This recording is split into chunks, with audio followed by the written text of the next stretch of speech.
You're listening to the We Love Equity Real Estate Show, a podcast that discusses the intricacies of real estate investing with your host, Marcus E. Maloney.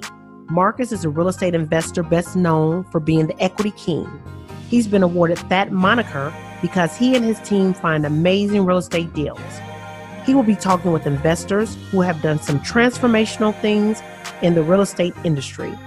They'll discuss their process, their strategies, and how their investments transform their lives and the communities they invest in. We welcome you to the We Love Equity Real Estate Show. Now, and I think you have to put the ego aside. Mm-hmm. You have to be able to, there's got to be a trust. I know a lot of times family and trust are like, it's not, it can be challenging in a lot of situations. So there has to be trust. If there's no trust, you can forget it. So you got to have that. You got to be able to work together, and you got to be able to say, this is what I know, this is what I don't know, this is what I bring to the table. This is what we need assistance on. You know, you got to be able to have those difficult conversations. We don't always agree, and that's okay. Sometimes the conclusion is to not agree. Sometimes the conclusion is, you know, to say, okay, you're right or I'm right.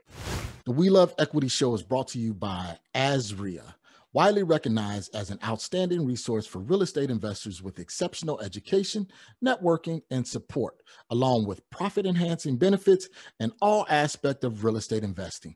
Visit 𝐓𝐿.E.R.E at www.𝐓𝐿E.org.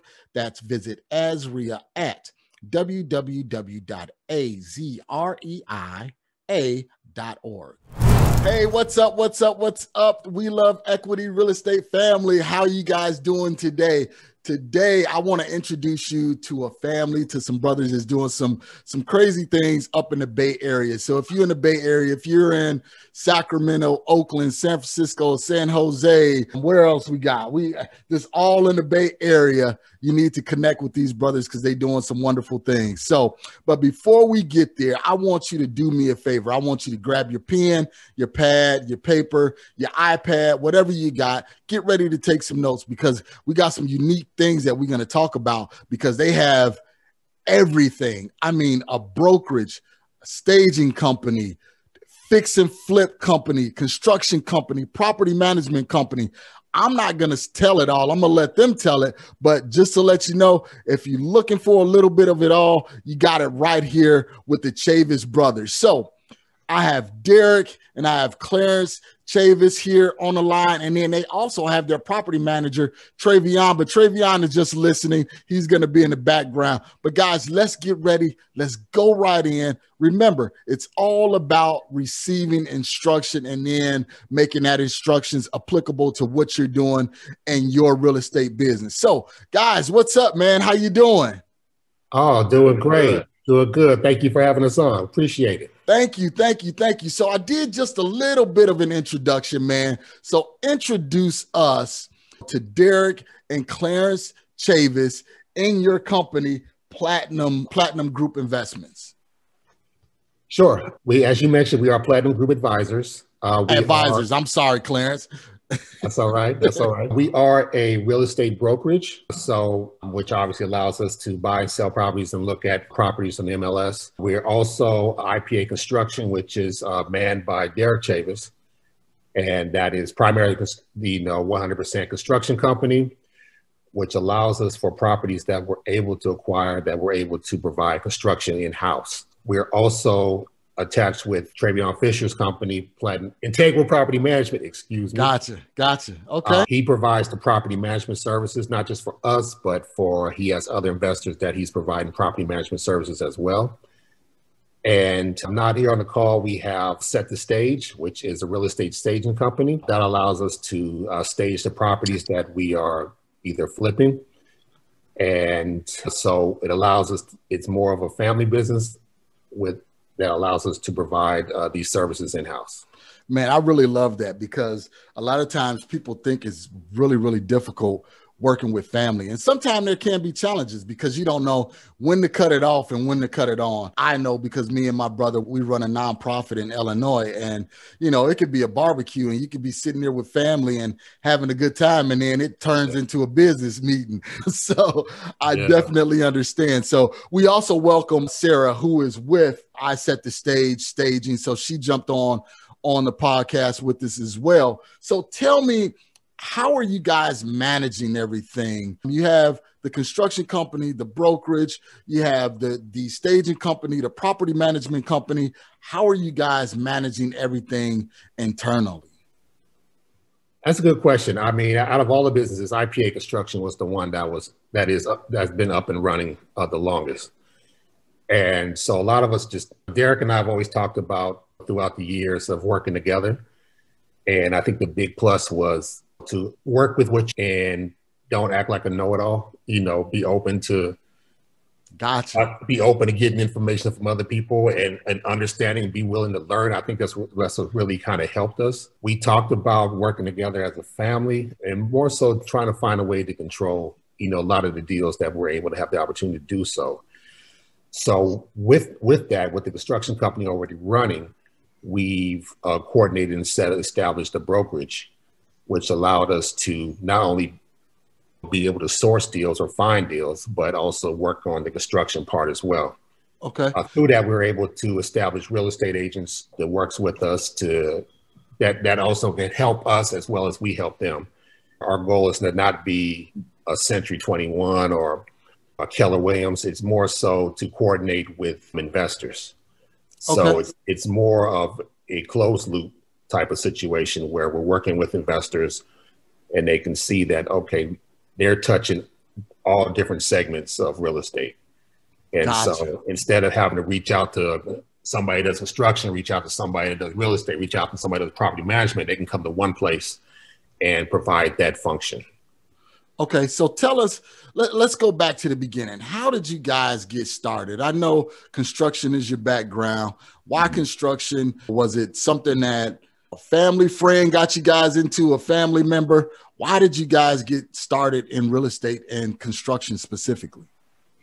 Well, for me, I got started actually backwards. So I started investing first. I became an investor first. So I started buying quadplexes and triplexes. And then over the years, I obtained my real estate license because I was thinking, well, if I become a real estate agent, I could kind of use my own commission for my down payment. So I became a real estate agent. And shortly after that, every time I would remodel my properties and put them on the market, I said, if I get my contractor's license, I can do it myself, get material for cheaper, hire my own crews, and cut the cost on the labor.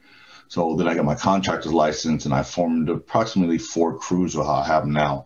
Each crew about 6 or 7 guys, but the way I formed my crew is one crew can completely go in and do a house by themselves. I don't mix my crews. So one crew will consist of an electrician, a plumber, a framer, a roofer, a carpentry guy. So they can do a whole house from top to bottom. And it makes the process go faster with regards to getting it back on the market, selling it. The properties I normally purchase are primarily really bad distressed or fire damaged properties, the properties no one else wants to deal with, because those are the ones you get a larger margin. With regards to Clarence and Travion, we wanted to become like a one-stop shop. So we said that we can encompass the real estate, the lending side, which we have people we know who've done loans for us for years, handle the property management side of it for tenants, and do the rehab. It's kind of like a one-stop shop. So if somebody comes to us, they can either do an FHA loan, we can rehab it for them, we can flip it for them, or for an investor who wants to come in and just buy and hold or buy and flip. So by encompassing that market, we kind of got a one-stop shop. Yeah, it's like a one-stop shop. I mean, we haven't even really marketed ourselves. We have a lot of work, which is good. I'm not complaining about it, but I mean, recently, we've been hiring like office managers and people to help run. Like Travion hired some people to help him, bringing on some people to help me with my bids and stuff. So now we're starting to delegate a little more because we kind of took off running and a lot of business was coming in. So how long? So Derek, tell me, or Clarence, either one of you guys can chime in. How long have you guys been in business now? I've been doing this since I was done playing basketball for I'm going on 21 years. Okay, 21 years you've been doing construction, and I've been doing investing, and I've been doing investing for 21 years. Construction I've been doing since 2009. Okay, so 12 years. So you're definitely not a novice. You've been in it for a long time. As far as the brokerage is concerned, we're going on our second year. Okay, second year with the brokerage. So as far as your investing experience and everything like that, Darrick, Clarence, one of you guys share the story of that first deal. Why did you decide to get into real estate? I know, Darrick, your background was you was a basketball player, right? Yeah, it was. I still play time to time, but I'm old now. I just play with my kids. Okay. But I've had a pretty good basketball career. And then when I was done, I finished my master's degree, and I wasn't a 9-to-5 guy. I mean, sitting behind an office it was hard for me because my patience isn't the best. So I said, I always remember right before I went off to school, I had a property that I sold, and I had made, pretty good change on that. And I always said in college, that real estate thing isn't bad.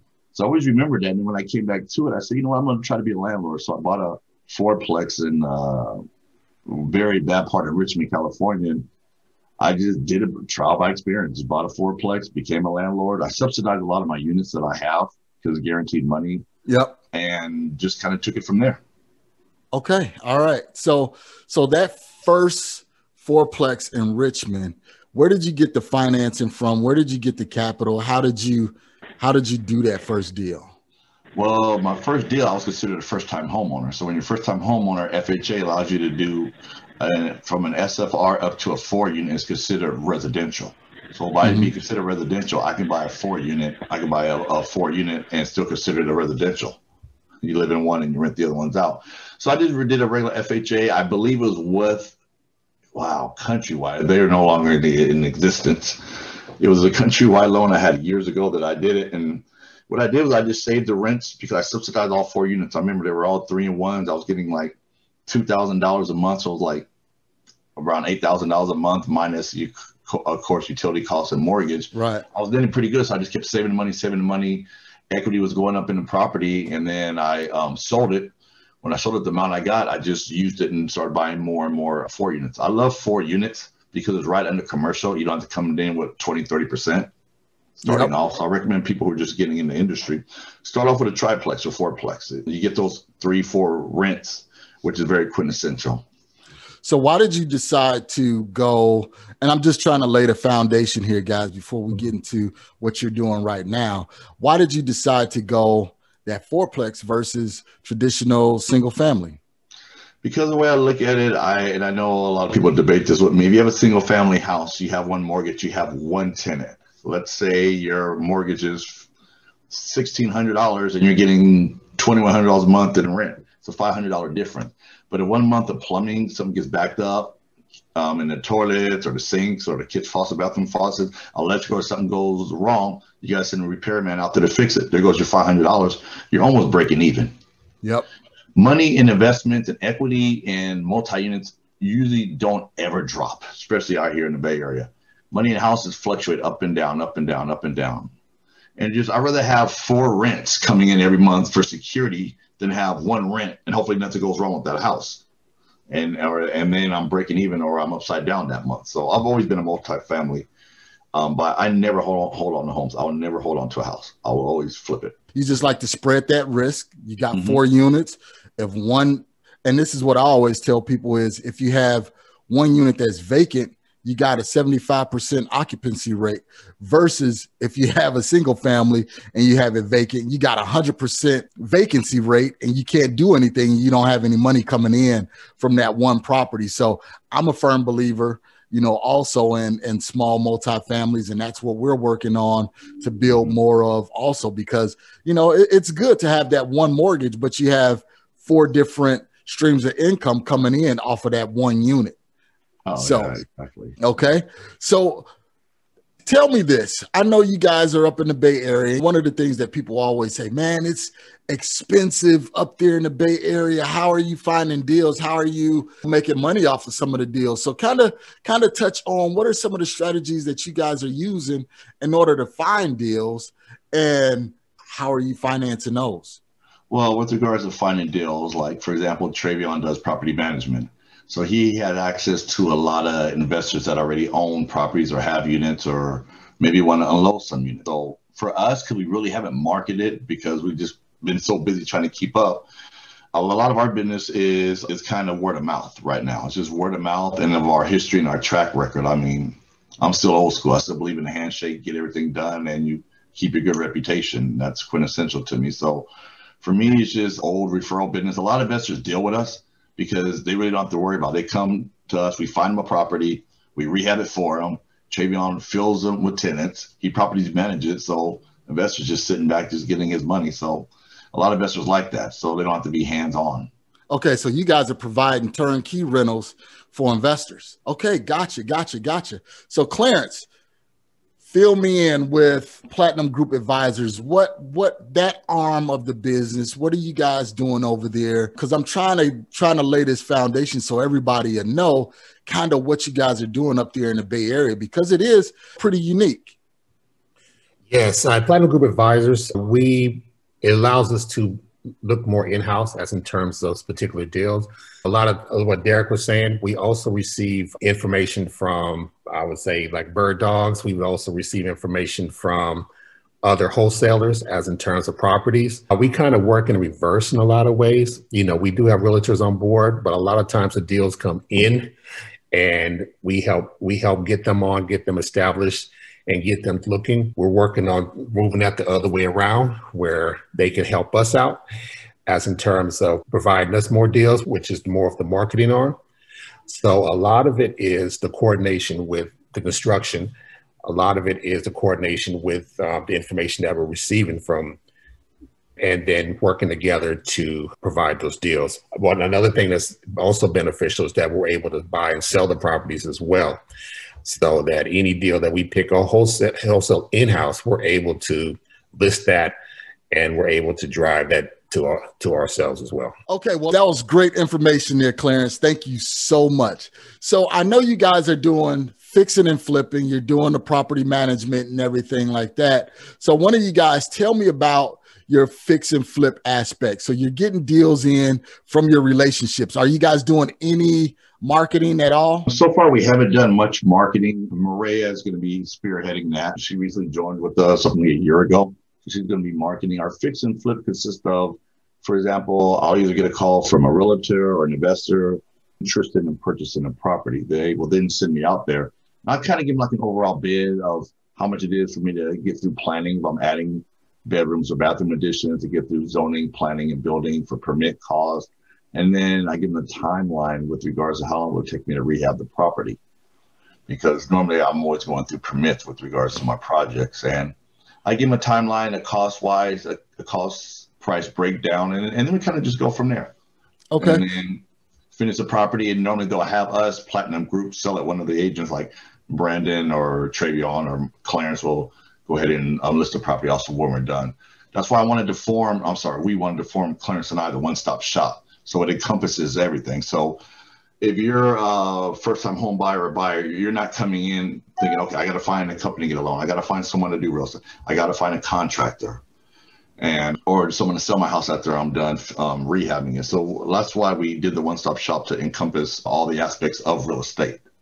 Well, I mean, the main thing, and which is amazing, is that you guys are not doing any marketing, but you've built up this pool of relationships, and these relationships are bringing you guys deals. So you imagine when you marry those relationship building aspects to Maria doing the marketing, you guys are going to be extremely busy. So I hope you guys are ready to hold on to your hats and ready to tighten up that tool belt, Derek, and get out there and get a lot of these deals. I'm going to bring some more crews on. I got to hire some more crews. but I have to know my crew. My crews have been with me, some of them for over 10 years. So they're trustworthy. I know what I'm going to get. I keep the same crews working. So I always keep them doing projects so they never leave. In construction and in rehabbing, I've seen a lot of investors go belly up based on, if you don't have a good crew to manage and do your project's going to fail because you're sitting on holding costs, mortgage costs, construction costs, and the project isn't being done. Man, you're losing out on a lot of money. And a lot of guys get into business. My recommendation is make sure you have a crew that encompasses all the aspects and all the trades, the HVAC, the plumbing, the electrical, the framing, the drywall, the roof. Because if not, then you're trying to Google a plumber here, Google a roofer here. That's when all the markups come, and your equity and your profit starts to decrease. So that's a good Derek, and that's one of the things that a lot of fix and flippers they have a problem with, especially the novice just getting started, is where do I find contractors? Where do I find good help? What are some of the recommendations that you can provide for people that's looking to get started, that say, hey, you know what, I need to find good contractors? What are some of the things that you would recommend for them to do? Trayvon can probably kind of answer that question if he can hear me. Trayvon's good with the computer and finding people. He actually found a couple crews to do some stuff for his property management, but he's good at finding people. I'm not the best guy on the computer. Trayvon, how do you find the people you found recently? I mean, basically, I just try to reach out to vendors and just try to build relationships up with vendors that's looking to kind of like lighten their workload as far as having to market and stuff. And so I provide them with the job opportunities, and it saves them time on marketing. So now they're not having to go out and market and look for jobs and stuff. Being that we have, so much work lined up, and we're able to build those relationships and start utilizing those relationships with established vendors already. Trayvon, do you have any kind of certain screening process that you say, okay, well, I need a roofer. Our normal roofer is on a big project. We need somebody to come in and do some additional work. Is there any kind of screening process that you can recommend to make sure that you're not getting somebody that's going to be a bad roofer? I mean, well, in those situations, I default back to Derek because of his experience and knowledge in the industry. And he has such extensive knowledge in the industry, and especially on the construction side, that he's able to vet, the vendors when we bring them in and pretty much know off that, if they're capable of taking on their part of the job or not. Okay. All right. So you guys just use the team approach in order to find what you're looking for, and slow to hire, quick to fire. If they're not doing what they're supposed to do, we got Derek there, that's an experienced construction guy that can say, hey, look, this is not being done right. We need to find someone else. Trayvon, get out there and find us somebody else. Yeah. Yes. Also, I think what's important is you definitely got to do your research with all the information that's coming in. Especially first-time investor, but seasoned investor, you really have to understand the numbers. For our case example, we had one coming yesterday for a fire damage property that was on the market for $800,000. It was in the affluent area, but we found out that people were already asking 1.2 to buy it. So. Wow. That's a kind of a big problem here in the Bay Area. People will overpay, especially a lot of times that's how investors get in trouble. They overpay for properties just to get it because they see it. They say, oh, this is a deal. This is what I want to do. And emotions get caught up versus the actual, doing the numbers. So once we realize the bids are at 1.2, you got to know when to say, walk away and say, you know what, good luck to you. And move on to the next deal. And to piggyback what he said, that's very paramount, because there's a lot of deals that I do walk away from. A lot of deals I like to purchase are considered off-market deals. And when you're dealing with the public and what properties that are listed on the MLS or Paragon or EBRD or whatever they're listed on, you deal with investors and who will overbid a property. And a lot of times they overbid a property. It's kind of like investor game. Then they come back and say, okay, I want a termite report. They get a termite report for $200,000. Then they go back to the agent. Okay, instead of me paying 1.2, I just want to pay $1 million for it. So they beat the price down. But by them getting a contract, it eliminates all the other investors. It's a game that's been played for over 20 years. But for me, I really kind of have a number in my head. Like when he's talking about that property, what people don't understand when you deal with fire damage properties, not just, I'm just going to throw paint over it and call it a day and get rid of the smoke. You got to tear down the drywall. Underneath that, you got the insulation. You got to get rid of the smell. And once you start doing that, the city's sitting there with their hands out like, okay, we want plans and drawings. And we're going to let it sit in planning for about 2 months. Then after we stamp it, it goes to a plan checker and it goes to building. So you're holding on to that property, which is holding costs. Then it's a lot more extensive work, because a lot of people just do a cosmetic lipstick fix on a fire damage. The minute the new buyer comes, call for inspections, you look between the walls, you still got smoke. You still got, then you're tearing down the house and you're double doing the work. So fire damage properties, I like to pick those up maybe 30, 40 cents on the dollar, because I know what I have to do already and my crews already know. But once the properties get into bidding wars, I'm the first to always back out. I just back out. I let the investors go through the games. I let them try to haggle down the price. And then usually if it doesn't work, that properties in the Bay Area probably 6 out of 10 times comes back on the market. Then I put my offer in again, because they're not really going to buy for that amount. They just want to eliminate all the investors and then start negotiating down with their termite report. Yeah, they just want to lock up the deal, get everybody else away from it, and now they can be one-on-one with the agent and try and bring down the price. Exactly. So there was something that you said real key there, Darrick. You said that you like to go for off-market deals. Explain to those who may not know what an off-market deal is. Off-market deals are deals that come from investors, wholesalers, assignments, where they can get a property right from the owner before it gets listed on with the real estate agent. A lot of times, a lot of investors like to unload their off-market property because they don't have to deal with real estate fees, open houses, people coming in and out, people trying to negotiate. Off-market deals are also for a lot of investors. Like assignments and wholesalers, they look for investors who have a portfolio, who bought in the past, because they know, for example, just a prime example, they go to Clarence or to Travion to buy a property, they know that they know already they bought in the past, they're seasoned, they're not going to play the termite report game, and it's a quick in and out deal, and you eliminate the real estate fees, and also you eliminate the whole public overbidding to try to knock it down, which takes time, going back and forth with addendums and counters. It's easier for buy off market properties. You're the only person.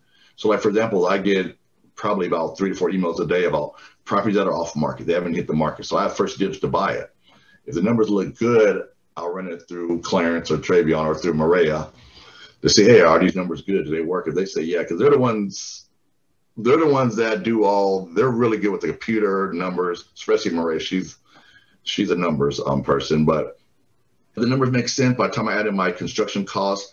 And for me, if I don't make over 6 figures, I really don't do the flips. Gotcha. So, because for the time and effort to do it, to pay my guys, it's not worth. I mean, and I know that some people will do a flip and make $20,000, $30,000. But what I remind people is at the end of the year, you got to pay taxes on that money, and you got real estate fees, you got title and escrow fees. So that $20,000 you think you're making really starts to minimize when you have real estate agents on the buyer and seller side. At the end of the year, you got to pay taxes on that money, and you got title and escrow fees. So people need to think, oh, I'm gonna make 20. You're not really making 20. I always think, well, I'm gonna make about 150 or 120. That dwindles down to around 100 per deal. And then not only that, you have those Benzer items. After you did the fix and flip, you know, somebody's going to come through with a fine tooth comb and say, well, you know what? I need this repaired. I need this fixed. And then that's more money out of your pocket. Well, so something I do to eliminate that, whenever I finish any property, I call for my own termite report from a reputable company. And then I say, give me every wrong item on section 1. I clear section 1 before I even list the property. So in my disclosures, whenever we list a property, I'll already have a home warranty inspection and a termite inspection already done and cleared all items. Therefore, for a new buyer, if they want to try to come in and play that game with me, I'm like, here are my reports. They're more than welcome to get the reports. But I don't see how the reports would be different from a huge company that does this. Does it. Exactly. So let's take a brief break. We'll hear a word from our sponsors. And then when we come back, I want to talk to Clarence and Darrick about how they are putting everything together with Platinum Group Advisors, Integral Property Management, and the construction company to build a profitable business in the Bay Area. So let's take a brief break. We'll hear a word from our sponsors, and then we'll be right back. Finding real estate deals can be a challenge, but with the Batch Leads, it doesn't have to be. Batch Leads has created a one-stop solution for all your real estate needs, so you can find more sellers, close more deals, and maximize revenue. Batch Leads offers a comprehensive suite of lead-generating tools that cover text messaging, skip tracing, finding comps, and much more. Batch Leads help you simplify, manage, and organize all your data in one place. Batch will help you stack your lists and identify properties that appear on multiple lists and have multiple distress indicators. These sellers are likely to be highly motivated and eager to sell. Get the most powerful and complete lead generation platform in the industry. Locate sellers, buyers, and lenders nationwide in seconds. Go to batchlead.io and use promo code �WeLoveEquity. Okay, guys, welcome back. We have Clarence and Darrick Chavis from the Bay Area, and they are brothers, and they have a team, and they're doing property management. They're doing fix and flips. They have a portfolio of investment properties. They have a staging company. They have a brokerage. They have this. They have that. They have everything that's going on up there. So, Clarence, tell me this. Answer this question for me, man. Is it difficult working with your brother? Yes. You know what? Long answer. If you ask not to interrupt you can ask Travion, my daughter Maria, everyone there. No one likes working with me. I know. I apologize. No, but I think what makes it work is, number one, our mom always said she always wants us to be closer. And unfortunately, I got to say, our dear mom passed away this month. Oh, wow. Sorry to hear that. Yeah, so we're going through that. But throughout all of that, I think what makes Darrick and I work together is we understand our strengths and our weaknesses. And you have to understand what you don't know, what the other one knows better. Let them run with it. You know, I think you have to put the ego aside. Mm-hmm. You have to be able to, there's got to be a trust. I know a lot of times family and trust are like, it's not, it can be good in a challenging lot of situations. So there has to be trust. If there's no trust, you can forget it. So you got to have that. You got to be able to work together, and you got to be able to say, this is what I know. This is what I don't know. This is what I bring to the table.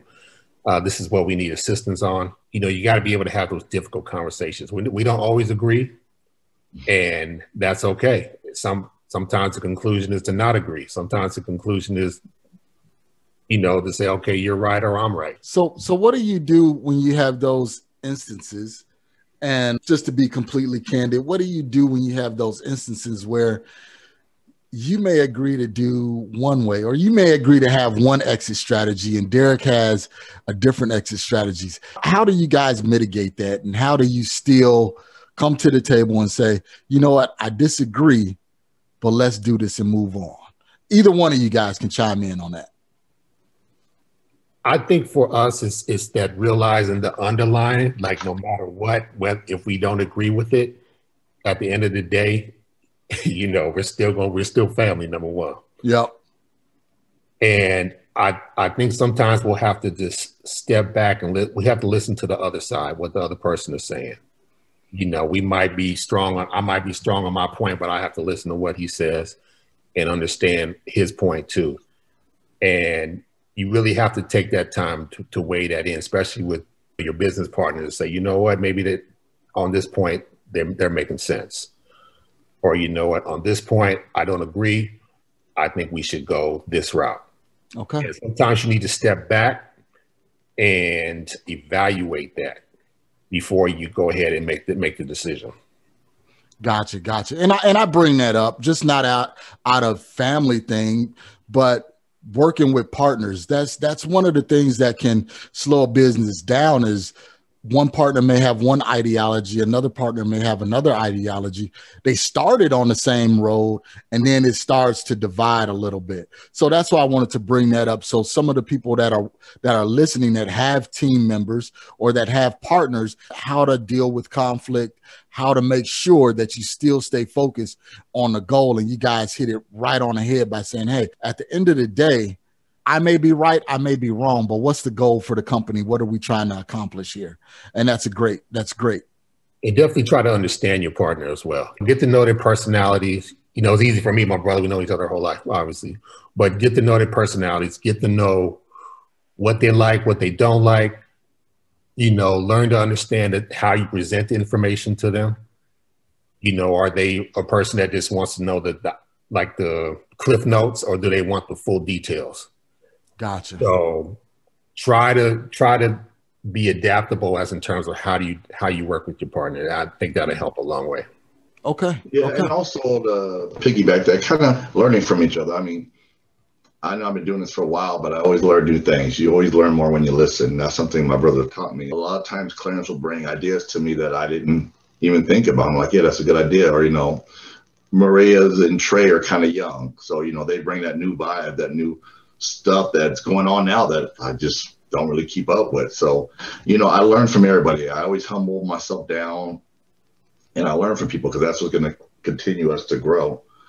And that, to me, when we started this, we wanted to keep it like a family business. I mean, we do have outside agents who work for us who are friends, not family, but we just wanted to keep it a nice structure. And like Clarence said earlier, I'm not trying to be a Century 21 or Long Pinnell, but one requirement that I did request and require from all my real estate agents, we have like 8 of them, is if you want to be an agent, go to RE/MAX or Century 21. But if you want to be an investor and invest in properties, you can come be with us. Because I don't want my agents just, nothing wrong with listing properties or doing open houses, but I want them to become an investor. Have properties and foundations for your kids. Pass on that money from generation just to generational wealth. Now, don't just have more than just waiting for commission. Buy property. Right. I tell them, if you don't want to do that, maybe this isn't a good fit for you, because we'll show you the keys and the tools, what it takes to be an investor and to be successful in the industry.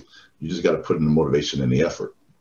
Well, that's good. That sounds like that's one of your core principles, is just for your team members to really want to absorb the education and then put that education to use. So that's strong, because you have some companies that'll say, okay, I got my agents. This is what I want my agents to focus on. And that's it. That's all. Don't come to me and ask to try and expand your role or anything like that. So what that does is that makes your agents show a little bit more initiative. So when someone's running the numbers, they can ask you, okay, well, how did you come up with those numbers? Because I'm trying to learn the same way that you see it, Derrick, or the same way that you see it, Clarence. How do we do that? How do we bring that to the table? So how do you guys manage your team? How do you bring everything together? So you got the construction side, the agent side, the staging side, the brokerage side, the property management. How do you have a weekly team meeting, monthly team meeting? How do you guys structure that to make sure everybody is on it? Maria, I don't know if she can hear it, but Maria usually organizes all of that for us and gets my teams ready and the team's ready. But I'm not sure how she does it, but she organizes all that. We also have a weekly team meeting, or weekly or biweekly team meeting, and we go through each of the disciplines where we are, ask questions, find out what needs to be done. And that helps us, as in terms of the direction. We'll go by the properties, where we are on this property, where we're on that property, what needs to be done. When do we need to include property management? When do we need to include staging? So it kind of keeps everybody focused as in terms of the goals. Okay. So we started from this one fourplex. Am I correct? Yes. Started from one fourplex, and now you've built a team and 4 or 5 other companies from this one fourplex. So guys, you all that are listening, this is the power of real estate. You can start with one small item and build it. And that's why I tell people, do not despise the days of small beginnings, because you could sit here and you can listen to Derrick and Clarence and say, wow, they're doing all of that. And I'm just sitting here with this one single family house, or I'm sitting here with this one duplex. I'm just not being successful. No, you have to start exactly where you're at. You have to be a good steward of that one duplex, of that one single family, or in Derrick's case, that one fourplex, and grow it from there. That's the only thing that you have to do. You can't look at what someone else is doing and how far they have come. Remember, Derrick has been doing this for 21 years. So it wasn't an overnight success, right, Derrick? That's correct. It took a while. It took a while. It took a while, but I always had that vision of eventually doing this. And now I'm getting to the point to where I just take care of my rentals. I do my flips. I work in a family business, and you get to enjoy your life. You don't have to punch in, punch out. I can take trips and travel, still play my basketball, enjoy my kids, my family, and have a family unit. We have gatherings, we have dinners, and we talk business, have fun. At the end of the day, that's what it's all about. You only live once, and if I want to enjoy my life, I want to enjoy my life with my family and friends. So I got us all together, and here we are. Okay. Well, just a quick little side caveat. Clarence, answer this question for me. Was Derrick any good at basketball? Wow.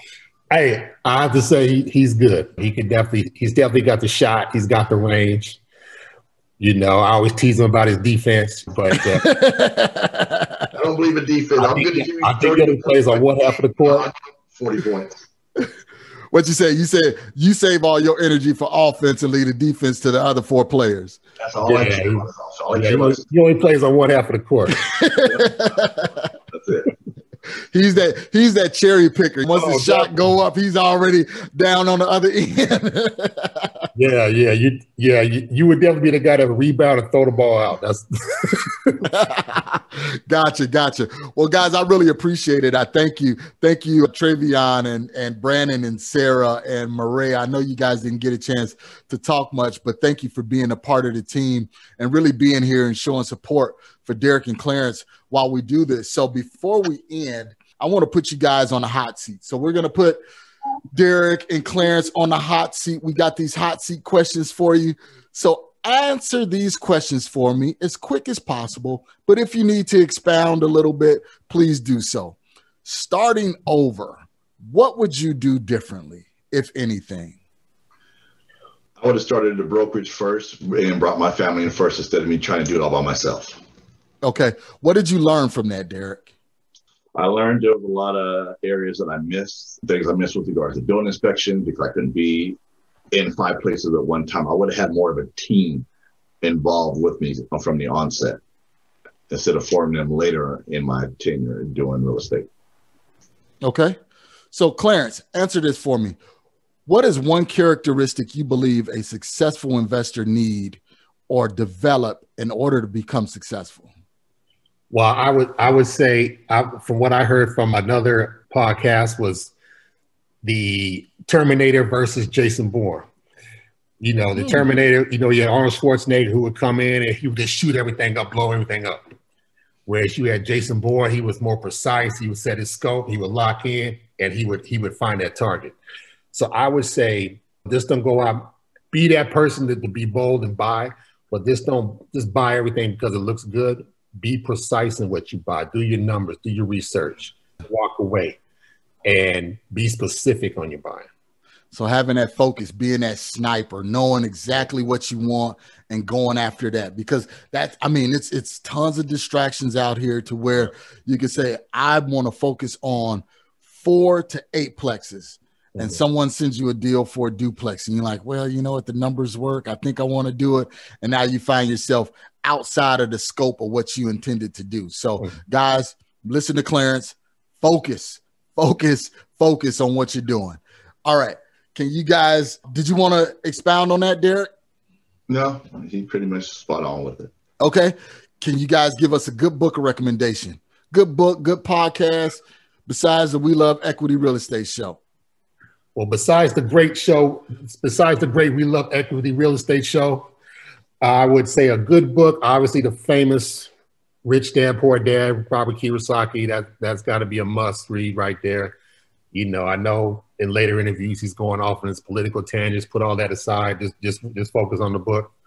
Yep. Also a book that's helped me is called Essentialism by Robert McKeown.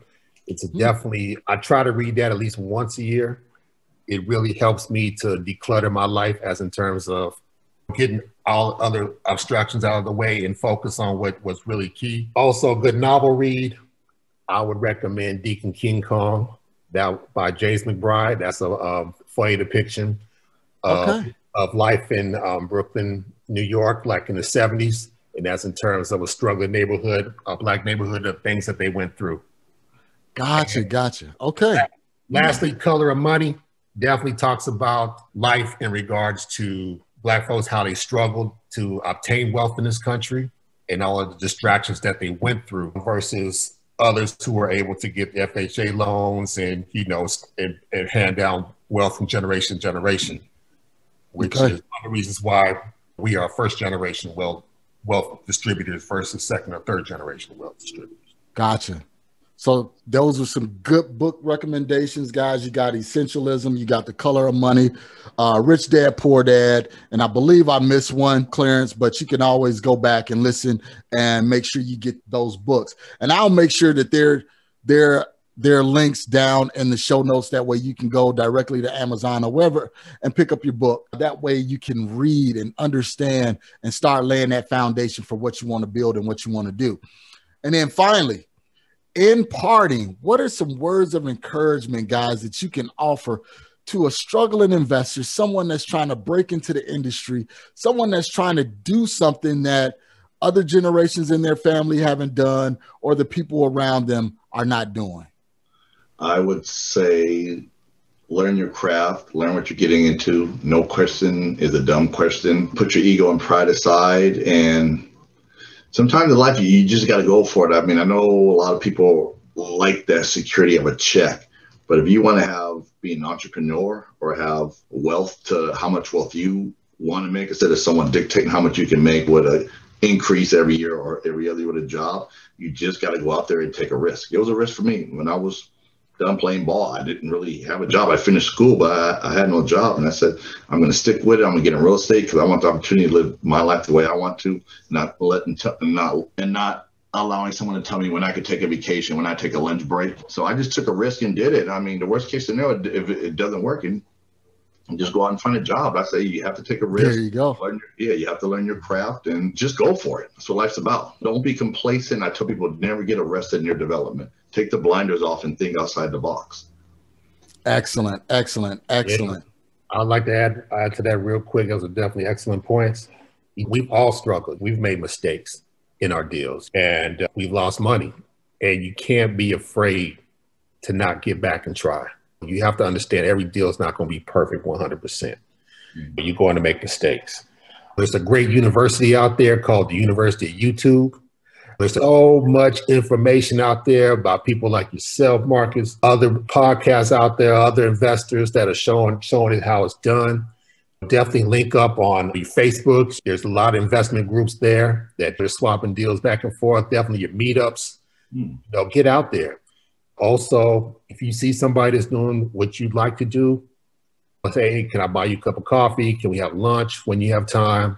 Can I pick your brain? It's the ones that are hungry are the ones that generally do well. The ones that, like Derek said, who are trapped by paycheck to paycheck, those who think that's security when companies have been laying off from when people thought they had that security. You gotta flip that mindset and say, you know what, like Derek said, I gotta take the chance. I got to do it. Yeah, because that's the ultimate insecure position, to where you don't have your own future in the palm of your hands. Someone can walk in and say you're fired, and now you got to scramble and find something to do. So why not do it on your own terms, guys? Listen to Derek, listen to Clarence, do it on your own terms, especially if you're young.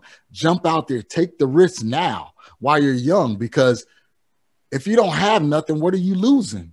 You're losing absolutely nothing. So it's better to get out there and learn now versus waiting until you're 40, 50 years old and say, man, I wish I would have just stepped out there and did it on my own like I intended to do when I was younger. It's a very good point. And lastly, what I wanted to say, Marcus, you doing shows like this, educating people, and you're an entrepreneur doing it. A lot of people look up to what you do. So we appreciate you allowing us the opportunity to be on your show. And we thank you for that. So we can share our knowledge and wealth of what we know to help out others, or anyone has any questions or anything, they're more than welcome, to talk to us.